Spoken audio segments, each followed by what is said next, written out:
Que la grâce de Dieu soit avec vous, que son nom soit glorifié, que son nom soit béni, d'éternité en éternité. Bien-aimés en Christ, je vous salue. Je vous dis que le Seigneur, dans son amour infini, vous accompagne en tout temps et en tout lieu. Nous allons prendre nos Bibles et nous allons lire 2 passages bibliques et ensuite nous allons entamer notre enseignement de ce jour. On va aller dans le livre de Jean 14, versets 1 à 3, et ensuite dans Matthieu 16, versets 26 à 28.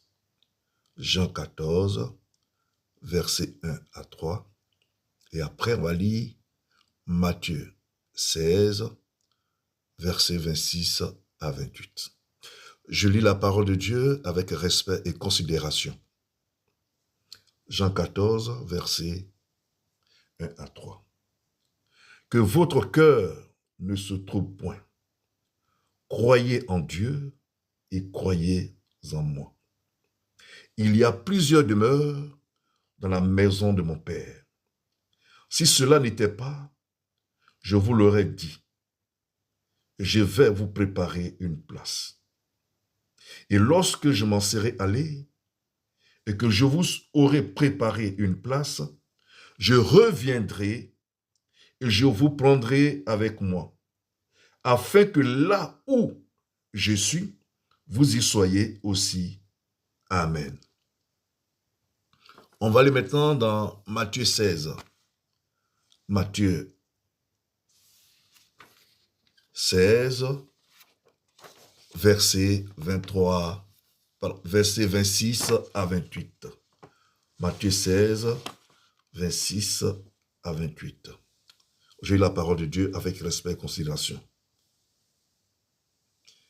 Et que servirait-il à un homme de gagner tout le monde s'il perdait son âme? Ou que donnerait un homme en échange de son âme? Car le Fils de l'homme doit venir dans la gloire de son Père avec ses anges, et alors il rendra à chacun selon ses œuvres.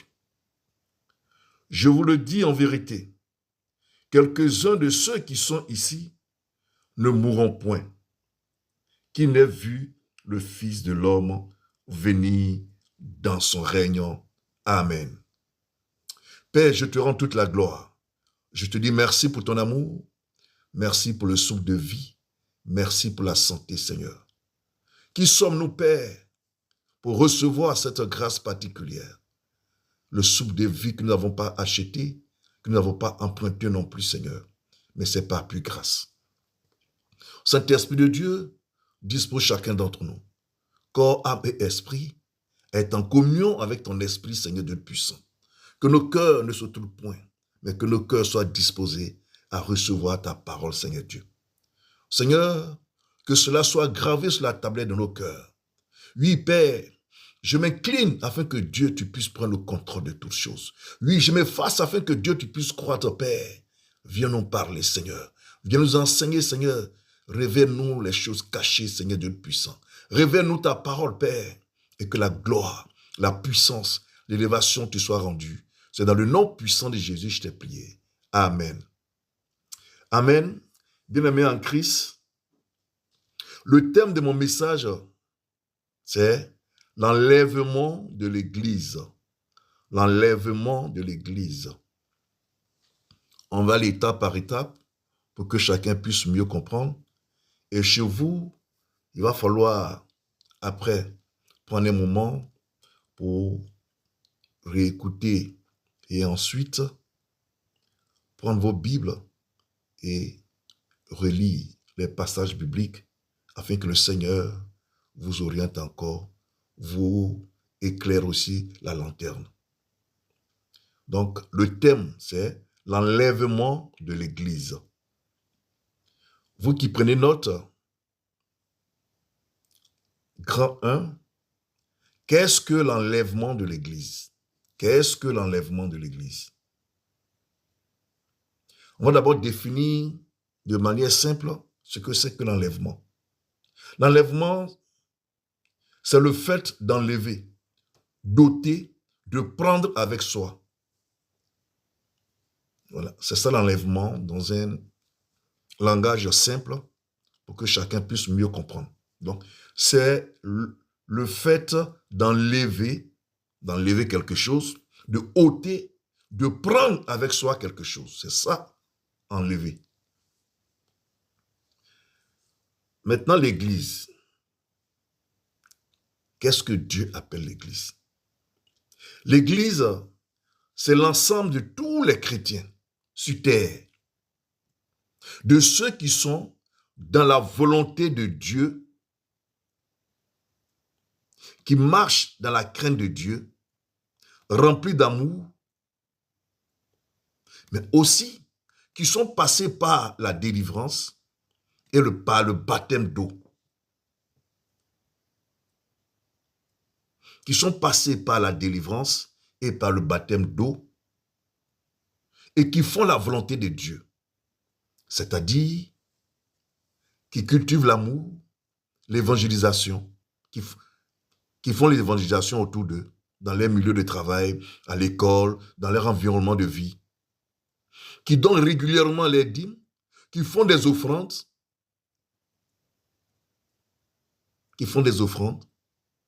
qui marchent dans la crainte de Dieu, dans l'intégrité de Dieu. C'est toutes ces personnes-là qui constituent l'Église de Dieu.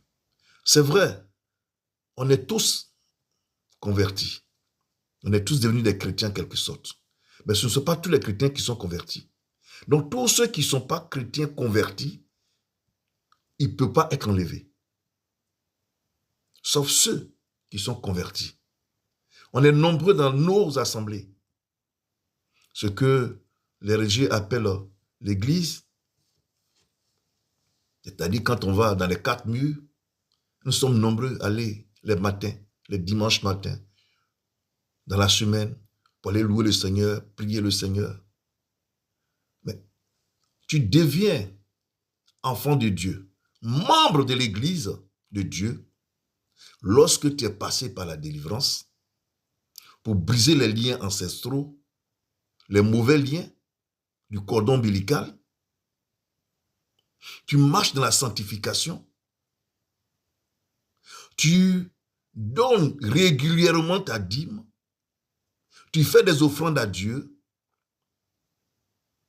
Tu cultives l'amour. Tu es passé par le baptême d'eau. Surtout cela. Le baptême d'eau, c'est très important. Donc, tu fais la volonté de Dieu. Tu obéis à la parole de Dieu. Tu es intègre dans toutes ces choses-là. L'Église de Jésus-Christ, c'est son corps. C'est aussi tous ceux qui lui appartiennent en propre. Qui lui appartiennent en propre. C'est-à-dire que des gens qui sont propres devant sa face. Nous sommes tous assis dans les églises. Tous les dimanches, on va à ce que les religieux appellent l'église. Tous les dimanches, on s'en va dans les 4 murs. On appelle le temple aussi. On a mis le nom dessus. Mission tant, tant, tant. L'église de tant, tant, tant. Quand on va se retrouver, nous ne sommes pas tous des enfants de Dieu. Nous ne sommes pas tous des chrétiens convertis. Nous avons donné nos vies au Seigneur, mais on n'est pas convertis tous. C'est ceux qui sont convertis, ceux dont je viens de parler, qui constituent l'Église de Dieu sur terre. Amen. Le Seigneur Jésus reviendra pour prendre ses élus avec lui dans le ciel. Oui, frère, ma soeur, le Seigneur reviendra. Parce que si il ne devait pas revenir, il n'allait pas dire qu'il partait préparer une place pour nous au ciel. Pour que nous puissions être là où il est aujourd'hui, sur son trône de gloire. Lorsque le Seigneur m'a fait grâce de visiter le royaume, son royaume, différentes cités, différentes maisons, de très belles maisons que j'ai jamais vues sur cette terre, qui n'existent même pas sur cette terre. Avec ce monde que je voyais, en blanc, en train de louer le Seigneur, qui circulait. Bien-aimé, c'est une réalité. C'est une vérité. Ce n'est pas de l'amusement. Le Seigneur revient chercher son église, sa vraie église sur terre. Ressaisissez-vous, vous qui n'êtes pas encore convertis. Cherchez réellement le Seigneur Jésus. Cherchez votre délivrance. Cherchez à passer par la délivrance et le baptême d'eau. Marchez dans la crainte de Dieu, dans la sanctification, dans l'amour. Donnez régulièrement vos dîmes et vos offrandes. Soyez intègres, car l'enlèvement va surprendre. Dieu est Dieu. Il n'a point changé. Il est le même hier, aujourd'hui et éternellement. Le Seigneur merveilleux. Beaucoup sont dans les églises, mais ils ne sont pas convertis. Vous êtes dans les églises, c'est vous qui donnez l'argent pour les fêtes de génération. C'est vous qui participez aux fêtes de génération. D'autres même ont des fétiches, ils ont des canaris chez eux. C'est vous qui donnez l'argent à vos parents pour adorer les choses au village. Et vous dites que vous êtes converti. Un chrétien converti ne fait pas ce genre de choses. Amen. Que le Seigneur vous aide à comprendre ce que dit l'Esprit de Dieu. Grand 2, pour vous qui prenez note. Quelques promesses bibliques concernant l'enlèvement. Quelques promesses bibliques qui concernent l'enlèvement. Qui concernent l'enlèvement. Premièrement, Jésus-Christ a dit qu'il partait nous préparer une place. Jean 14, 1 à 13, que nous avons lu tout à l'heure. Le Seigneur Jésus n'a pas seulement prédit sa mort et sa résurrection, mais il a aussi promis son retour. Il a aussi promis son retour. Donc tous ces passages-là, vous pouvez les lire dans Matthieu 16, 21, Marc 8, 31, Matthieu 25, 31, Marc 8, 38, Marc 13, 26. Quand Jésus-Christ montait au ciel, il fut dit qu'il reviendrait de la même manière. De la manière il est monté, où il a surpris tout le monde. De la même manière, il va surprendre tout le monde pour venir chercher son église. Pour venir chercher ceux qui constituent son église. L'ensemble des chrétiens convertis, qui font sa volonté, qui sont intègres, qui obéissent à sa parole, qui mettent en pratique ses recommandations, ses commandements, ses instructions. Amen.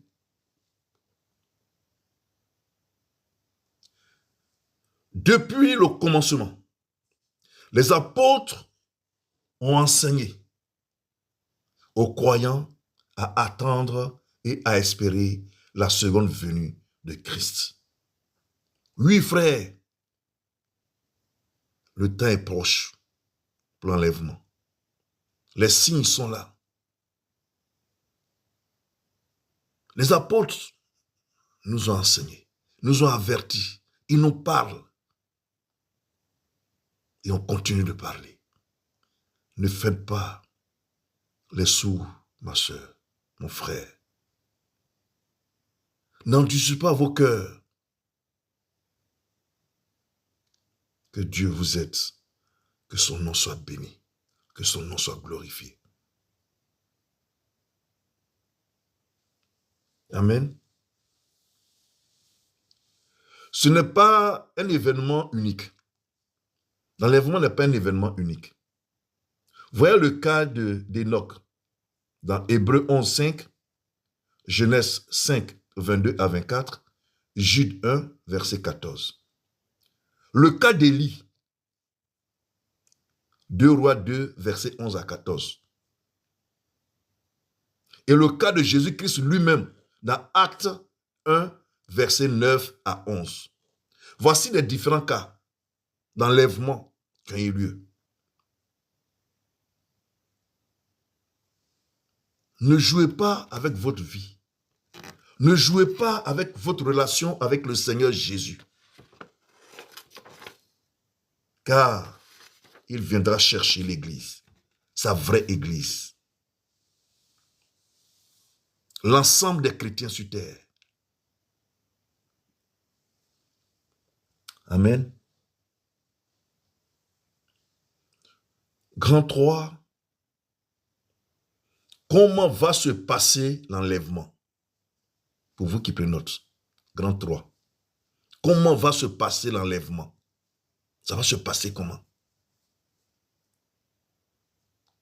Chez vous, je vous demanderai de lire 1 Corinthiens 15, versets 51 à 53.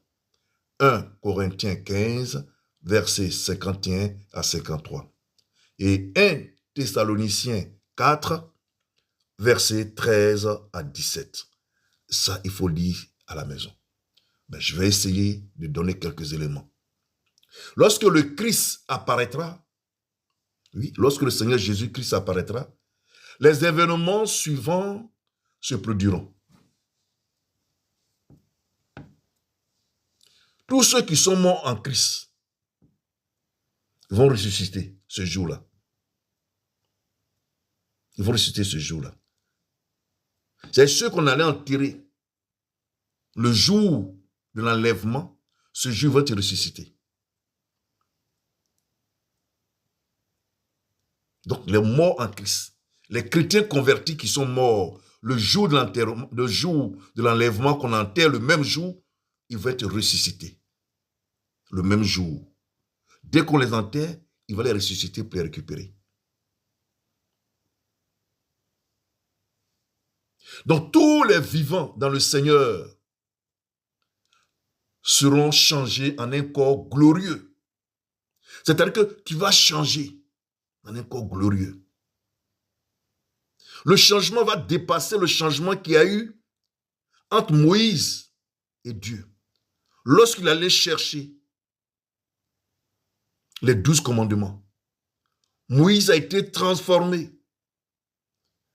Cette transformation sera plus glorieuse, plus puissante que la transformation de Moïse lorsqu'il allait chercher les 12 commandements, sa rencontre avec Dieu. Ça sera un nouveau corps. Tu es assis là avec tes frères et tu changes, le Seigneur te prend, il t'enlève devant les autres dans un corps glorieux. Tu es en train de conduire et tu es avec tes frères, tes cousins, des connaissances dans ta voiture. Si c'est toi que le Seigneur doit prendre, que tu es au volant, le Seigneur te prend, les autres font accident, ils meurent. Vous êtes dans des bus, le Seigneur va prendre ceux qu'il doit prendre. Dans les trains, dans les métros, tu es couché avec ta femme. Si le Seigneur doit prendre une seule personne parmi vous, c'est la seule personne que le Seigneur prend. Dans toute ta maison, frères et sœurs, ne jouez pas avec votre relation avec Dieu. Ne jouez pas avec la vie chrétienne.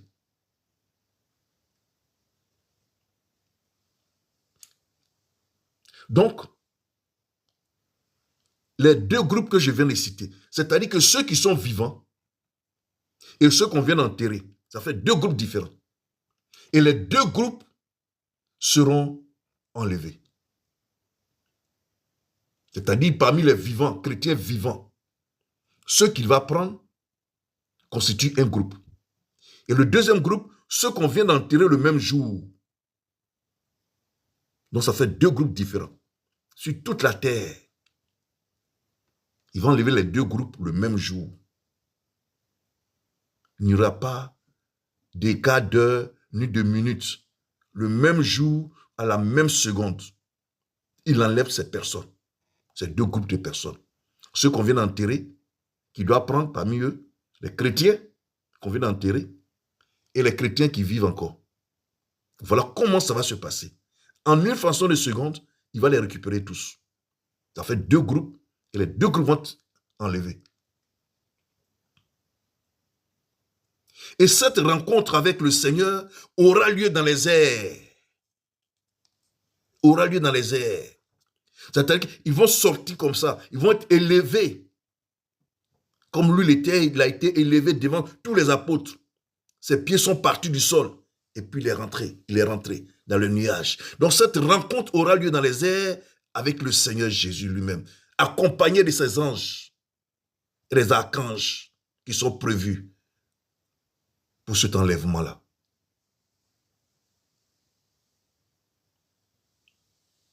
Donc la rencontre aura lieu dans les airs.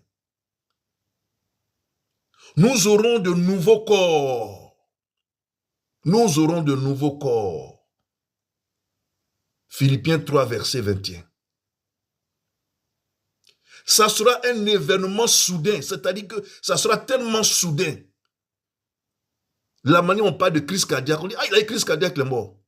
Ah, il est tombé, il est mort. C'est crise cardiaque. C'est un événement soudain. D'autres te diront soudain, tout à coup, brusquement. Dieu ne va pas prévenir quelqu'un. Personne ne va être prévenu. C'est pour cela qu'il permet que nous soyons à l'écoute aujourd'hui. Ça peut se passer demain, ça peut se passer après-demain, ça peut se passer dans 2 jours, dans 3 jours, dans une semaine, dans un mois, dans 5 ans, dans 3 ans. C'est lui qui décide. Et nul ne connaît l'heure ni le jour, à part le Seigneur seul.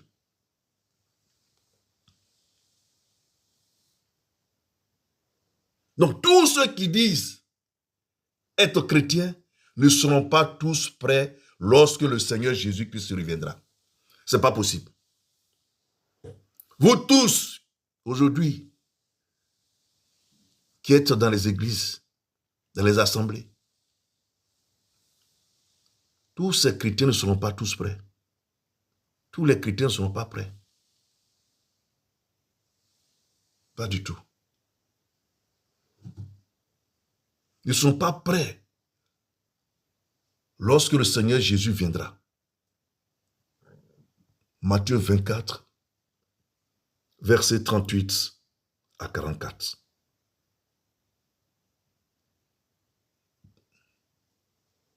Personne sur la terre, ni dans le ciel, sous la terre, sur les eaux, sous les eaux, hormis le Père, ne connaît le moment précis de cet événement. Personne, personne, personne. Personne sur la terre, sous la terre, sur les eaux, sous les eaux. Personne ne connaît. À part le Seigneur Jésus-Christ lui-même. Oui, à part le Père lui-même. C'est lui seul qui connaît le moment précis de cet événement qui va bouleverser le monde, qui va mettre fin à beaucoup de choses. Matthieu 24, 36 à 42.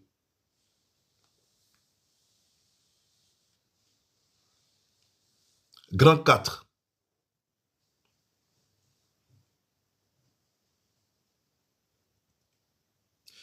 Les signes avant-coureurs de l'événement, c'est les signes qui vont montrer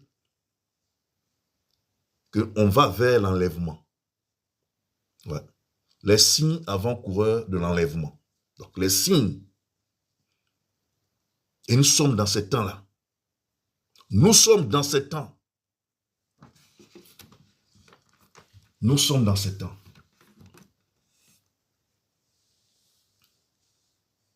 Nous sommes dans ces temps.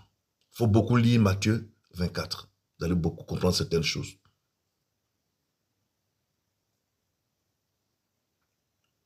Voyez, le signe de la prédication de l'évangile à toutes les nations. Matthieu 24, verset 14. Et puis 2 Pierre 3, verset 9. Où dit d'annoncer l'évangile à toutes les nations. Ce sont les signes. C'est pour cela que vous voyez que aujourd'hui, il y a beaucoup d'églises, beaucoup d'assemblées. Dieu suscite beaucoup d'hommes de Dieu, de servants de Dieu. C'est vrai qu'il y a des faux dedans. Il y a beaucoup de faux. Mais il y a ces vrais serviteurs qui sont là. Ces vrais serviteurs et servantes qui préparent. D'autres sont déjà là. D'autres sont en train d'être préparés dans le secret. Pour toujours annoncer l'évangile. Annoncer l'évangile. Annoncer son retour.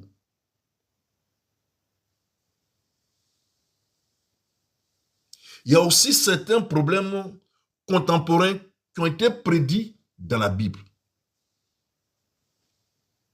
Oui. Certains problèmes contemporains prédits dans la Bible. Tels que les tremblements de terre. Aujourd'hui, il y a beaucoup de tremblements de terre. Les guerres entre les nations. Beaucoup d'accidents. Le manque de nourriture. Le stress et l'angoisse devenus meurtriers dans la vie des vivants. Beaucoup sont angoissés, stressés. Ils meurent par des crises cardiaques. Ils tombent n'importe comment. Point oui, point non, c'est des morts.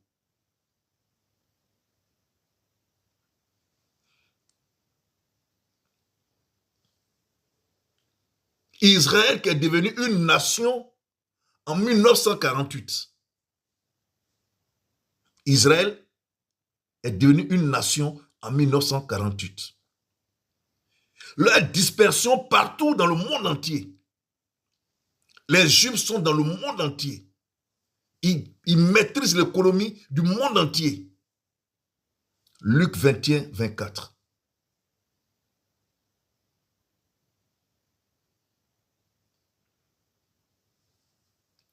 La reconstitution. Ézéchiel 36, verset 26 à 27. Et aussi le verset 34 aussi. Vous avez aussi la violence et la dépravation morale. La violence est partout. Aujourd'hui, même en Europe ici, en France ici, des jeunes gens de 18 ans qui tuent leurs camarades de 18 ans, de 15 ans, des adolescents qui s'entretuent.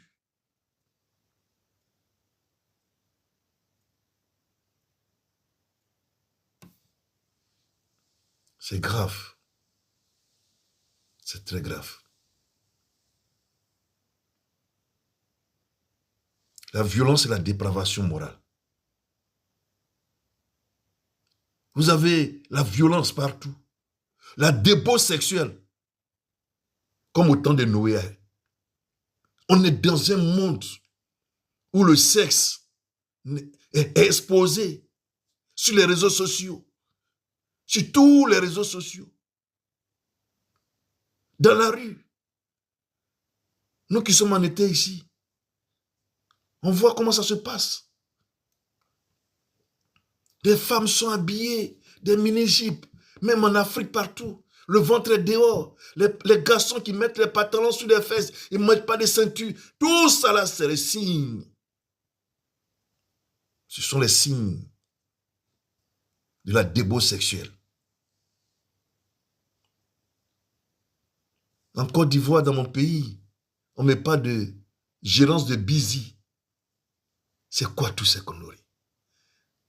Vous avez des hommes de Dieu et des servants de Dieu qui sont dans des loges, qui font des partous en Afrique.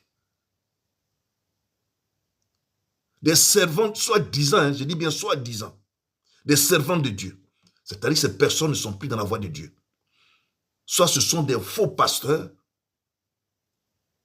qui sont dans des loges, ou soit qui ont dévié, c'est-à-dire qui ont reçu la paix de Dieu. Mais pour la gloire, l'honneur, ils ont dévié, ils sont dans les loges et ils font des partous. Des femmes qui voient des femmes, des hommes qui vont être des hommes et des hommes et des femmes qui vont ensemble pour grandir spirituellement, pour envoûter les gens qui sont dans les 4 murs qu'on appelle l'église.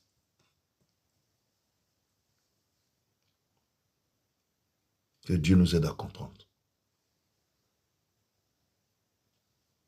Ces choses-là sont devenues comme au temps de Sodome et Gomorrhe. Genèse 18, Genèse 19 aussi. La dépravation des mœurs.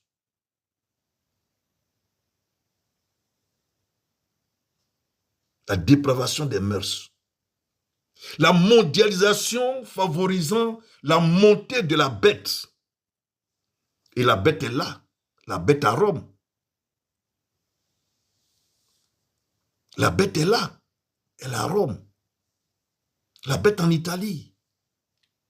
Je reviendrai dessus un jour dans un autre enseignement. L'œcuménisme annonçant l'apparition du faux prophète. Il y a tellement de faux prophètes. Tellement de faux prophètes.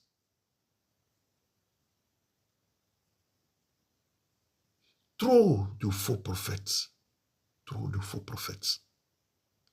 Aujourd'hui, le monde est détruit. Le monde est détruit. Le monde est détruit. Voici les signes pour dire que l'enlèvement arrive. Voici les signes. Les immeubles qui s'écroulent, l'eau qui détruit la vie des gens. Voici les signes. Comment l'eau peut envahir des villes. Une goutte de pluie et toute une ville est envahie.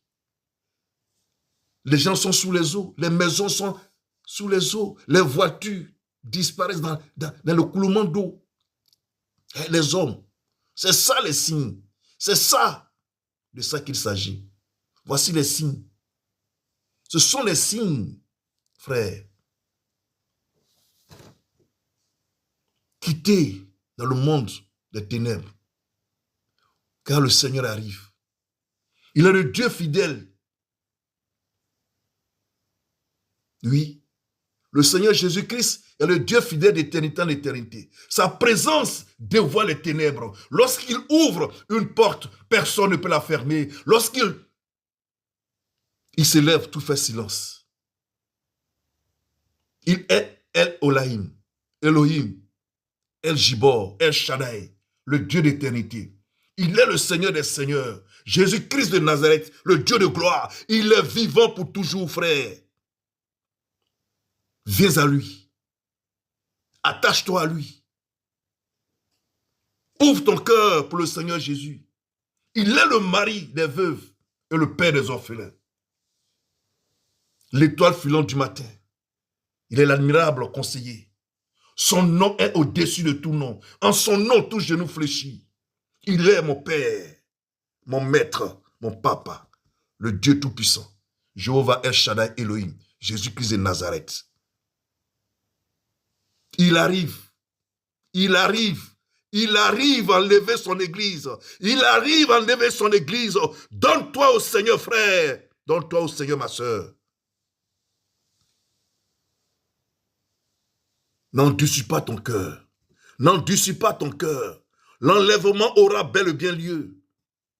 Il m'a fait grâce de connaître, de visiter sa prison spirituelle, où se trouvent des serviteurs qui sont sur cette terre, mais qui sont dans une prison au ciel. Il m'a fait grâce de visiter le royaume de Dieu, son royaume, là où on sera tous. Il m'a fait grâce de visiter avec lui le séjour des morts et les abîmes. Je sais de quoi je vous parle. Je sais de quoi je vous parle, frère, ma soeur.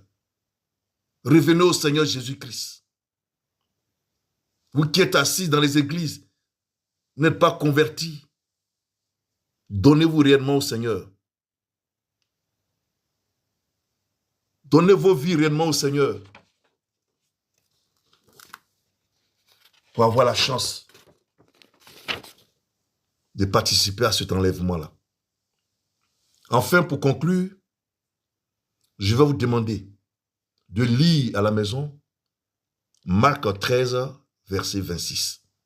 Marc 13, verset 26 pour la conclusion. Que Dieu vous bénisse.